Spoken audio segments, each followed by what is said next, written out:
Hello दोस्तों।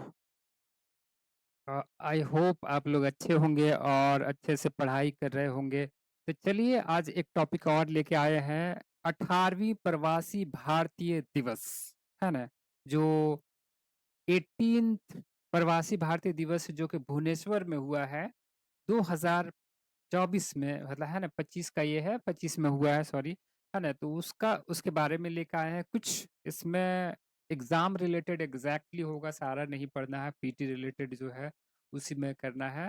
तो चलिए शुरू करते हैं, है ना। इसमें देखते हैं ये 18वीं जो है, ये प्रवासी भारतीय दिवस मतलब जो है भुवनेश्वर में अभी रखा गया है।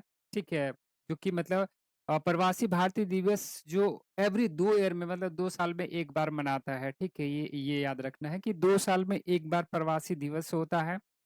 ठीक है, जो कि 18वीं प्रवासी दिवस जो कि 8 जनवरी से लेके आपका 10 जनवरी 2025 में कहाँ हुआ है, भुवनेश्वर में हुआ है, उड़ीसा में हुआ है। और सबसे मोस्ट इम्पोर्टेंट जो कि सबसे ज्यादा मतलब जो है आपका एग्जाम के लिए जो इम्पोर्टेंट है, वो आपका इसका थीम है ना। आपका थीम याद रखना जरूरी है। ठीक है, इसमें थीम है आपका जैसे क्या है, 18वें डायस्पोरास कंट्रीब्यूशन टू ए विकसित भारत, है ना। इसका थीम ये है, मतलब डायस्पोरा द्वारा जो मतलब फॉरेन में रह रहा है उसके द्वारा जो कंट्रीब्यूट कर रहा है वो विकसित भारत बनाने के लिए एक अहम रोल अदा करेगा। ठीक है, तो ये इसमें आप देख सकते हैं डायस्पोराज एज ए, है ना, ये बहुत इंपॉर्टेंट है भाई। ये जो है डायस्पोराज एज डायस्पोराज कंट्रीब्यूशन टू ए विकसित भारत, है ना। तो इसको एकदम मोस्ट इम्पोर्टेंट है, याद रखना ही रखना है इसको, है ना। ठीक है, तो इतने ही इसमें है। ये कहाँ रखा गया है, कौन मतलब जो है ना वो इसमें मतलब थीम क्या है, इसको आप ये को याद रखना है। कब से कब था, तो ये आपका जो है 8 से 10 जनवरी जनवरी के बीच था। ठीक है ना, 8 से 10 जनवरी के बीच ये रखा गया है, भुवनेश्वर में रखा गया है। ठीक है, ये याद रखिएगा आप। उसके बाद चलिए दूसरा इंपॉर्टेंट टॉपिक आप है G20 के बारे में, है ना। द G20 है ना, ग्रुप ऑफ 20 कंट्रीज। ये अभी फिलहाल कहाँ, रियो द जेनेरिया जो कि ब्राजील में है, वहां रखा गया था। ठीक है, आपका वहां रखा गया है। आगे देखते हैं क्या क्या है नहीं है। ये आपका वर्ल्ड में जो जो कंट्री है उसके बारे में दिया है कि कौन कौन सा कंट्री है इसमें, है ना। अभी फिलहाल जो कि 23 है ना, 2023 में जो कि इंडिया में मतलब G20 का बैठक हुआ था, सबमिट हुआ था, उसमें मतलब क्या थीम था। उसके बाद अभी 2024 में क्या थीम था, है ना। और उसके 2025 में अभी कहाँ होने वाला है, इस चीज के बारे में हम लोग जानेंगे, है ना। ठीक है, तो इसमें आप लोग देखें 2023 का थीम क्या है ना। 2024 का थीम क्या है ये देखेंगे, 2025 कहाँ इसका बैठक होने वाला है ये देखेंगे, है। कौन कौन सा कंट्री इसमें G20 में मतलब शामिल हुआ है। 2023 में इंडिया में हुआ था, है ना। इंडिया में इसका बैठक हुआ, इंडिया में बैठक हुआ, तो इसमें अफ्रीकन यूनियन, है ना, ये शामिल हुआ इसमें। और टोटल कितना कंट्री कंट्री टोटल 19 है। ठीक है, 19 कंट्री और प्लस 2 यूरोपियन यूनियन, एक यूरोपियन यूनियन प्लस मतलब एक अफ्रीकन यूनियन अभी मतलब जो फिलहाल है, ये इतना टोटल कंट्री है। तो यहाँ देख सकते हैं ये आपका अमेरिका, ये कनाडा हो गया, अमेरिका हो गया, उसके ब्राजील हो गया, अर्जेंटीना हो गया, उसके बाद साउथ अफ्रीका हो गया है। ठीक है, सऊदी अरब हो गया, टर्की हो गया। उसके बाद मतलब यहाँ जैसे अगर देखते हैं, यहाँ अगर देखते हैं तो यहाँ मतलब आपका जैसे ऑस्ट्रेलिया हो गया, उसके बाद इंडोनेशिया हो गया, है ना, इंडिया हो गया, ये सब सारा मतलब ये है। उसके बाद चाइना हो गया, ये हाँ चाइना हो गया, ये जापान हो गया, ये सब सारा, रशिया हो गया, ये सब सारा मतलब जो मोस्ट मतलब थोड़ा डेवलप्ड कंट्री है, तो ये सब सारा इसका मेंबर है। ठीक है, तो टोटल 19 मेंबर है ये, आप याद रखिएगा। आगे देखते हैं कौन कौन है। ठीक है, तो ये आपका G20 के बारे में है।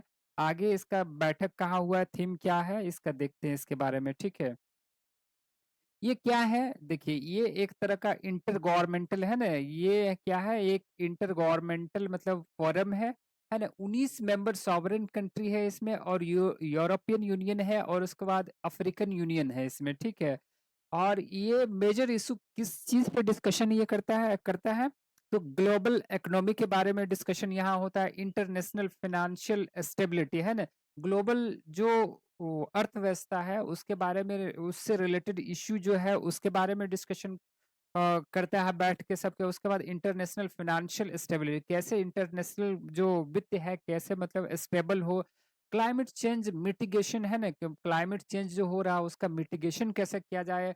सस्टेनेबल डेवलपमेंट के बारे में बात करता है कि जैसे कंट्री को कैसे सस्टेनेबल डेवलपमेंट किया जाए, है ना। कैसे मतलब क्लाइमेट को मतलब जो ग्रीन हाउस गैस है या तो अदर है, पेरिस एग्रीमेंट है, उसको कैसे मतलब लागू किया जाए, फंड कैसे जुगाड़ किया जाए, है ना, ये सब के। एनुअल मीटिंग होता है हेड ऑफ स्टेट का और हेड ऑफ गवर्नमेंट का, ठीक है, ये आप याद रखिएगा। एक्चुअली में ये जो है ना आपका जो इसमें ये याद पूछने वाला क्वेश्चन है, ये पूछने वाला है कि ये जैसे यूरोप द सॉवरेन, आप देख लिए कि 19 कंट्री टोटल है। यूरोपियन यूनियन प्लस मतलब आपका जो है अफ्रीकन यूनियन ये है। ये टोटल अबाउट 85% जीडीपी मतलब वर्ल्ड का ये कंटेंट करता है। ये बहुत ही इंपॉर्टेंट आपका है ये, जिसमें है ना 85% टोटल वर्ल्ड का टोटल जीडीपी। 100 अगर जीडीपी है, अगर 100 जीडीपी में 85% G20 कंट्री ही मतलब कंट्रीब्यूट करता है। 75% ट्रेड है ना, ये याद रखिएगा, है ना। ये डेटा पूछ सकता है कि मतलब अब पूछ देगा टोटल जीडीपी का कितना परसेंट मतलब G20 कंट्री कंटेन करता है, तो आपको याद रखना है इसमें कि 80% मतलब जीडीपी इसमें है। उसके बाद वर्ल्ड टोटल वर्ल्ड ट्रेड का कितना ये भाग मतलब है, तो 75% मतलब इसमें मतलब होता है, ठीक है। उसके बाद ये भी है कि टोटल पॉपुलेशन का 56% यानी 2/3 के आसपास मतलब पॉपुलेशन मतलब ये G20 का है इसमें, ठीक है। 60% मतलब जो है ग्लोबल एमिशन जो है, 60% जो है ग्लोबल, ये आपका वर्ल्ड एरिया का 60% इस कंट्री मतलब ये कंट्री मतलब कंटेन करता है। जैसे मतलब टोटल मतलब जैसे 100% एरिया है, तो G20 कंट्री के आसपास मतलब जो है G20 कंट्री 60% एरिया कवर करता है, ठीक है। तो ये आप देख लिए कि 85%, 75%, 56% हो गया और 60% हो गया। इतना सारा ये डेटा बहुत ही इंपॉर्टेंट है, इसको याद रखना बहुत जरूरी है। तो ये आप देख लिए। और अभी जो फिलहाल अगर इसको इंक्लूड किया, टोटल इंक्लूड किया G20, तो वही बोले 2/3 पॉपुलेशन ये मतलब कंटेन करता है, ठीक है। और इसमें जो है ना 83% ग्लोबल एमिशन इसी से होता है भाई, ये भी याद रखिए आप, ठीक है। अगर मतलब देखा जाए तो ग्लोबल एमिशन जो है CO2 का एमिशन होगा फॉसिल फ्यूल से होता है, फॉसिल एनर्जी से, जैसे कोयला हो गया आपका, मतलब कोयला का यूज करके थर्मल पावर प्लांट में जो बिजली पैदा करता है, तो उसमें 83% यानी 84% के आसपास ग्लोबल CO2 एमिशन मतलब ये G20 कंट्री से ही होता है। तो इसको याद है।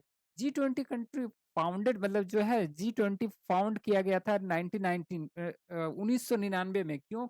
क्योंकि 1997 में जो है ना 1997 में मतलब जो है ना एशियन क्राइसिस हुआ था, ठीक है, एशियन क्राइसिस हुआ था। फिर तो उसी के रिस्पॉन्स में बोला कि मतलब कंट्री को फेल ना होए हो, है ना, फेल ना हो, या तो फिर मतलब जैसे दोबारा इस तरह का क्राइसिस ना आए, तो उसको चलते उसके लिए एक मतलब जो है ये आपका G20 का 1999 में इसका गठन किया गया। और इसका बैठक मतलब होता था उसे, लेकिन 2011 से मतलब सालाना होने लगा। और 2008 में जो मतलब जो है ना अमेरिका में जो फाइनेंशियल क्राइसिस आया था, बैंक फेल्यूर हो गया था, तो उससे रिलेटेड मतलब ज्यादा इस पे फोकस देने लगा। तो ये आप याद रखिएगा, ठीक है।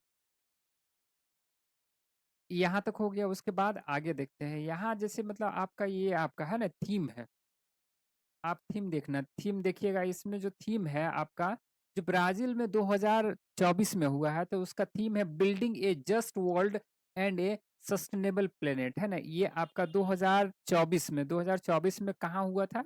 ब्राजील में हुआ था, ये याद रखिएगा। 2024 में ब्राजील में हुआ। और इसका थीम है आपका building A just world and A sustainable planet, है ना। 2023 में आपका इंडिया में हुआ है, 2025 में आपका कहाँ होगा? ये साउथ, ये आपका अफ्रीका में होने वाला है, ठीक, साउथ अफ्रीका में होने वाला है। और 2022 में आपका इंडोनेशिया में हुआ था। तो ये आपको याद करनी है ये सब सारा, ठीक है। तो आगे चलते हैं। ये आप समझ गए कि थीम यहाँ building A just world and A sustainable planet, ये ब्राजील वाला हो गया, आपका ब्राजील हो गया।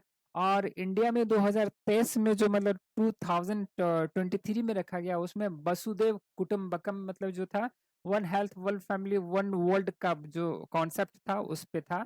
और आपका 2025 में जो कि मतलब आपका साउथ अफ्रीका में मतलब रखा मतलब जो होगा मतलब होने वाला है, उसमें आपका थीम है सॉलिडरिटी, इक्विलिटी एंड सस्टेनेबिलिटी इसका थीम है। तो इतना आपको याद करनी है, ठीक है, इसका इतना याद रखना है आपको, ठीक है। तो चलिए इतनी ही, all the best, thank you for watching.